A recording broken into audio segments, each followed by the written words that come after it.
নমস্কার। আজকে যে বিষয়ে কথা বলবো সেটা হচ্ছে যোগাযোগের সফল ব্যবসায়ী ও নেতৃত্বের মূল চাবিকাঠি হলো যোগাযোগের দক্ষতা।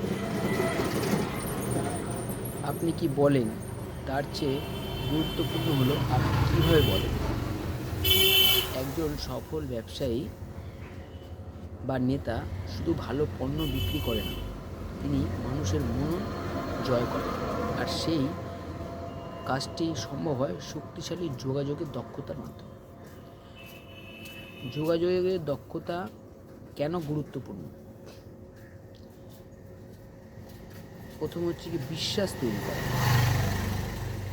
গ্রাহক, কর্মচারী ও সরবরাহকারীদের সঙ্গে পরিষ্কার ও সৎভাবে কথা বললে বিশ্বাস গড়ে ওঠে, আর বিশ্বাসই দীর্ঘমেয়াদী ব্যবসার ভিত্তি। ভুল বোঝাবুঝি কমানো। দ্বিতীয় নম্বর হচ্ছে ভুল বোঝাবুঝি কমানো। অস্পষ্ট নির্দেশনা ও ভুল তথ্য কাজের গতি কমিয়ে দেয়। স্পষ্ট যোগাযোগ সমস্যার আগেই সমাধান এনে দেয়। 3 নম্বর হচ্ছে যে বিক্রি বাড়ানো।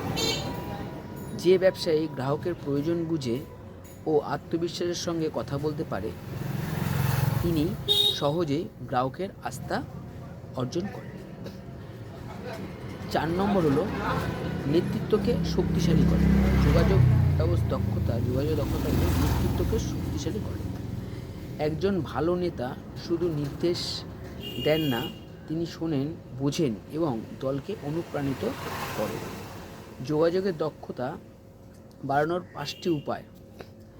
প্রথম হচ্ছে মনোযোগ দিয়ে অন্যের কথা শুনুন। সহজ ও পরিষ্কার ভাষায় কথা বলুন।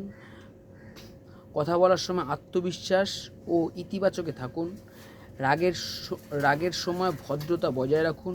প্রতিদিন নতুন মানুষের সঙ্গে কথা বলার অভ্যাস করুন। নমস্কার।